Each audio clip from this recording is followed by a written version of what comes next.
So you're on the fence. You've heard about this game Golf Story, currently available on the Nintendo Switch's eShop, and now you're asking yourself, quite possibly out loud, what is Golf Story? Well, that's an amazing question. And if I had been eavesdropping during this hypothetical turn of events, I would have burst from the nearest available hiding spot and filled you in. Short answer, it's an indie sports game developed by Sidebar Games.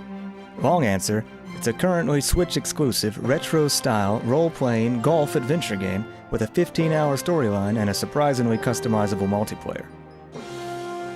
Let me name, out of context, a few of the things you probably didn't think you'd be doing in Golf Story's story.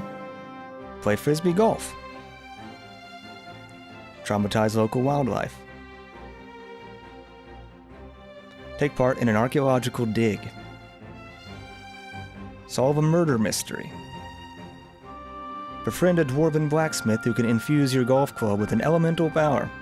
And prevent the rise of an undead army while helping a family of mole rats accept the local groundskeeper as their new leader.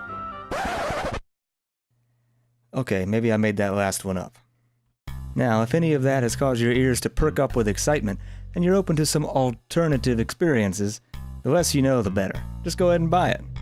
Otherwise, with that tease out of the way, let's move on. First off, some good news. You do not necessarily need to be into golf to appreciate Golf Story.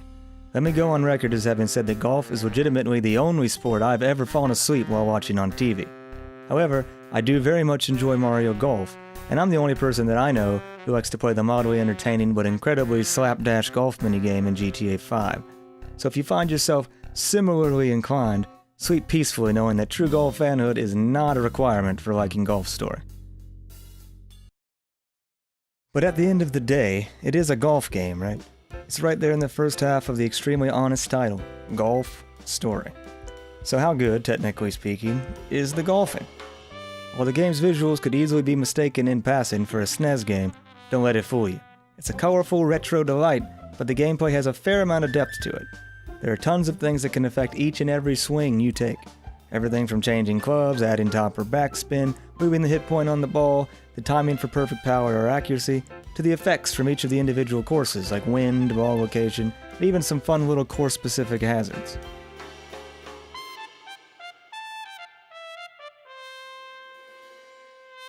Crucially, all of that remains true in the local versus mode. You can play on any of the 8 main courses from the story, and you can further tweak some of the settings, such as slope and wind intensities, hole sizes, and club sets used. Versus mode is pure golf and fun, plain and simple.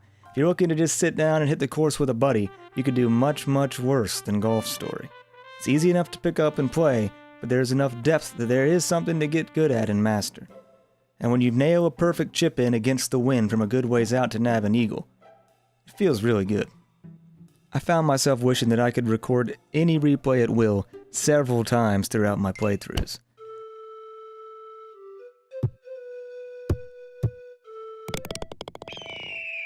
The one gigantic planet-sized asterisk for the Versus mode is that in order to get all of the courses available for solo or multiplayer quick play, you're going to have to get through the story. All of it. They do unlock as you go, though. The second half of our most literal game name of the year tees off with the story mode. That's where the role-playing and adventure game parts of my initial description start to fight for control with the golf part. The story mode is, and you may have a hard time believing me when I say this about a retro-style indie sports game, a true story mode in every sense of the word.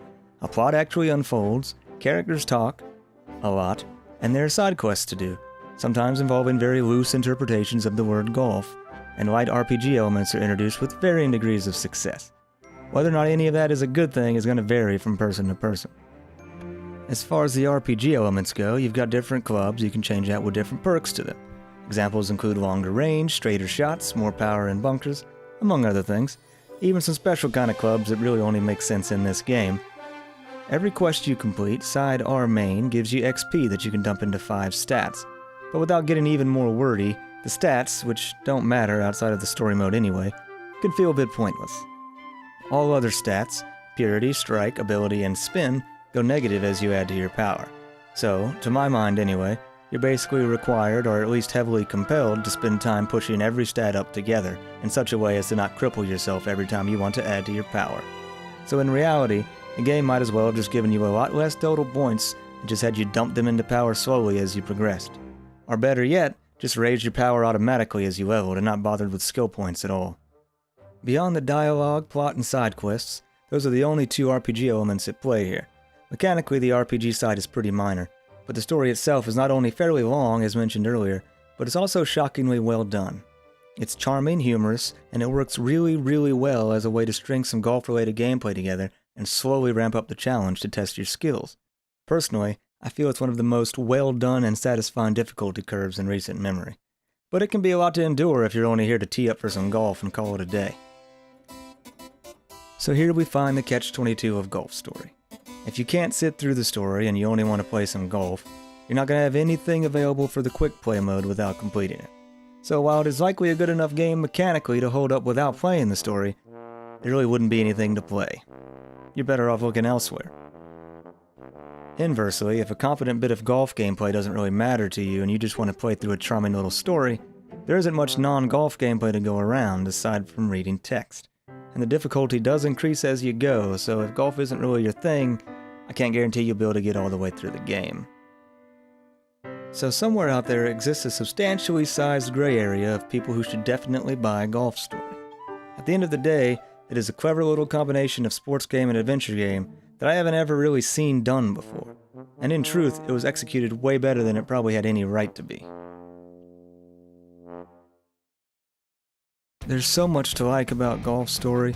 It's got solid golf mechanics, there's a surprising amount of depth, the versus mode has tons of options, the story mode is charming and humorous, just praising the use of text boxes. I mean, I know that's a weird thing to say about a game, but it's unique, it's different, and it has a very nice charm to it. The story mode is a perfect teacher, it's thoroughly challenging, it allows for questionable golf knowledge, the retro visuals are cool, the world is colorful, there's lots to do with the side quests, it's a unique combination of genres, extremely well executed, and the soundtrack is fantastic. As for the negatives, which in my honest opinion are pretty trivial, you got things like the story mode as a barrier. It could be too long, you might not even want it, it can keep you from fully enjoying the quick play mode. The story itself could be seen as having too much story and not enough golf. RPG elements aren't very strong, they could easily just not exist. Versus mode only allows for 2 players, and the difficulty spike at times could be a bit rough for some people. I could see that being a negative. And there are a few extra notes that I came up with specifically during my second playthrough, where I was collecting footage and notes for this video. Some more negative things, no New Game Plus, so I had to play through the whole thing from scratch, which is fair enough. No full camera control on the course, that one irked me a lot, and it does the same in versus mode. It irks me all of the time. If you are playing on a course, you cannot just take the camera wherever you want to go. You can click a button and zoom it out, but you're locked to a certain distance around your ball. So if the course is particularly large, like a par 5, and you didn't pay attention to the intro where it flies over the whole course, then it's a little dicey sometimes. And also I noticed that some side quests in the story make you use all of the attempts, even if your objective is reached. So like if you have 10 chances to hit the ball into the hole 5 times, and you do it 5 times in a row in the beginning, you still have to take the other 5 attempts for no reason. It can be a little annoying, but at least it does serve as more practice, so you should just get better. And there's something that was more neutral to me that I observed. The golf story mode does include some exclusive sort of mini, quote-unquote, golf courses that I don't think you can access anywhere else but the story. So it's kind of cool that it's sort of exclusive to the story, but you might want to play it in versus mode, and I don't believe you can. Like the children's golf course in the second course, I believe it was, there's sort of one that you only play for the story. And you can't play it in versus. That's kind of weird, kind of cool at the same time. It's really up to you. Same with the story using a scoring style during certain competitions that may not allow you to see all of the course if you're doing too well. So sometimes it goes by you just win a hole, and if you win 5 out of 9, then you just won because the other person can't come back. And in that case, it does take up less of your time, which is good, but it could rob you of content theoretically because you won't see the rest of the hole. And I mean, you can just go play it in versus mode, whatever you want to do, but theoretically you might not. And that's kind of weird to think about it. Being good might rob you of content. So there's that. But all in all, my final score for Golf Story is a hole-in-one. So definitely check it out if you're feeling frisky. It's well worth the look. And I'm fairly confident that most of you will enjoy it if you just approach it with an open mind and know what you're getting into. Hopefully, you're not on the fence anymore. Okay, I feel kind of compelled to speak directly to you right now because this is something that I've never done. But I thought it might be cool to kind of take a look at some indie games, some less popular, some weirder sort of experience type games that might be able to change your mind, if you approach it openly. Some stuff that not everyone by default wants to play, because I think there's a lot of cool stuff out there, but we just need to get out of our own way and give it a shot. So I wanted to kind of dive into some indie games and do sort of a review type thing. I don't know, but that's something that I've never done. So I'm starting a little older. My Golf Story is kind of old now. I think I will probably do Bastion next. It was just released, and maybe Donut County. Well, Bastion was just re-released, I should say. And Donut County is fairly new, but I'm trying to do older stuff and kind of figure out my approach to it, my tone, how I want to handle it, how I want to do it. And then I'm hoping that after a few, maybe 3, 4, 5, I'll be caught up and I can start doing stuff right when they come out and let you know if they're kind of worth it. Though normally I'm going to have sort of an optimistic approach because that's just kind of me. I'm going to try to convince you to step out of your comfort zone, and I'm going to tell you why things are good. But I'm going to try to be upfront and tell you what doesn't work and what does work. I just feel like it might be fun to kind of do that sort of reviewy type thing.